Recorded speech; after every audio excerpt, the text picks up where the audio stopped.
All right, let's talk about Jean-Paul Sartre. We're going to deconstruct one of the most notoriously difficult books in modern philosophy, Being and Nothingness. Now, I know what you're thinking, but trust me, in the next few minutes, we're going to get to the heart of its biggest, most revolutionary ideas.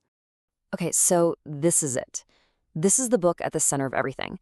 Just think about this for a second. It was published in Paris in 1943, while the city was under Nazi occupation. And in it, Sartre's trying to map the entire structure of human freedom. It's a huge deal, a cornerstone of existentialism. But it all starts with a feeling you've probably had yourself. So before he even wrote the big philosophy book, Sartre explored this feeling in his novel, Nausea. The main character has this overwhelming sense of being de trop. It's a French phrase that means something like superfluous or just extra. You know, like you're a puzzle piece that doesn't fit anywhere because the puzzle is already complete without you. It's that jarring feeling that there is absolutely no built-in reason for your existence. You just are. I mean, have you ever had that moment, maybe you're just sitting there and you look down at your hands and think, wait, why these hands? Why me? Why this life? It's that bizarre, dizzying feeling that you're just a random blip in the universe, that there's no script, no destiny. That's the exact feeling, that anxiety that Sartre is diving into. Okay, so to get a handle on this feeling, Sartre creates this framework. He basically says all of reality, everything that exists, can be split into two fundamental categories of being. And you've got to get this distinction because his entire philosophy is built on it. So on one hand, you have being in itself. Just think of a rock or a tree or this table. It's a solid object, it's unconscious, it doesn't have potential. It just is what it is. It's full, fixed, complete.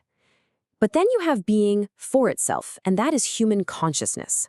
And consciousness is the total opposite. It's not a thing, it's a lack, a potential. It's defined by what it is not yet. So wait a minute, if our consciousness is defined by what it's not, by a lack, then where in the world does our freedom come from? And this is where we get to Sartre's most mind-bending idea. Our freedom doesn't come from something we have. It comes from a nothingness, right at our very core. Now, for Sartre, nothingness isn't some empty void. It's not just darkness. No, it's an active power of the human mind. It's our incredible, unique ability to mentally take a step back from the world, to look at what is, and to imagine all the things that are not. It's the engine of possibility. And he has this wild kind of creepy metaphor for it. He says, nothingness lies coiled in the heart of being, like a worm. Think about that. It means our ability to negate reality, to imagine other futures, isn't something outside the world.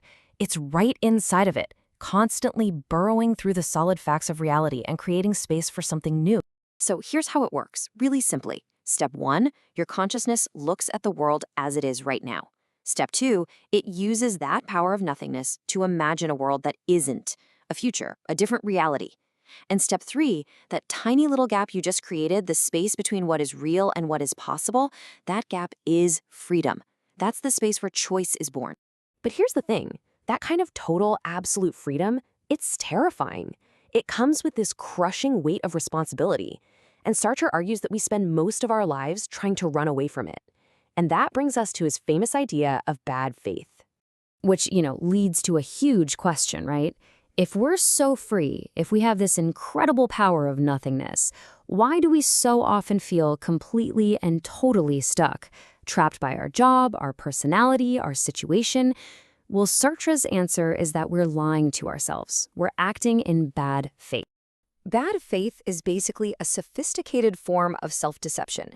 It's what we do when we try to escape the anxiety of our freedom by pretending that we are a fixed object, like a rock. We pretend we don't have a choice. We lie to ourselves to feel safe and secure. And we do this all the time. Think about it. When you say, oh, I have to do this, it's my job, you're pretending that the role of waiter or manager or whatever has completely defined you, that you have no choice. Or when you say, I can't change, that's just who I am, you're treating your personality like it's a permanent, unchangeable thing. Both are classic examples of bad faith, of denying your own freedom. So if we can see this trap of bad faith for what it is and try to avoid it, what's left? Well, this takes us right to the powerful, unavoidable, and famous conclusion of Sartre's entire philosophy.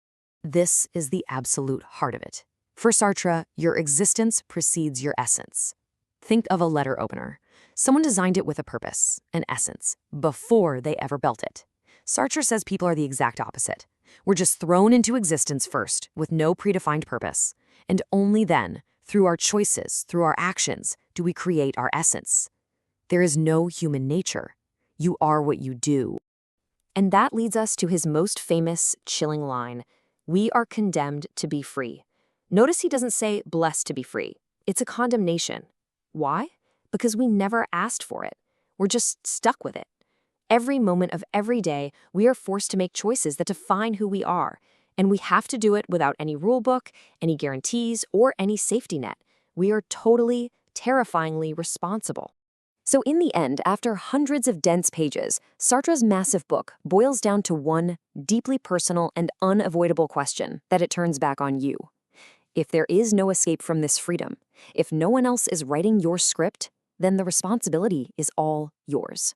So, what are you going to choose to be?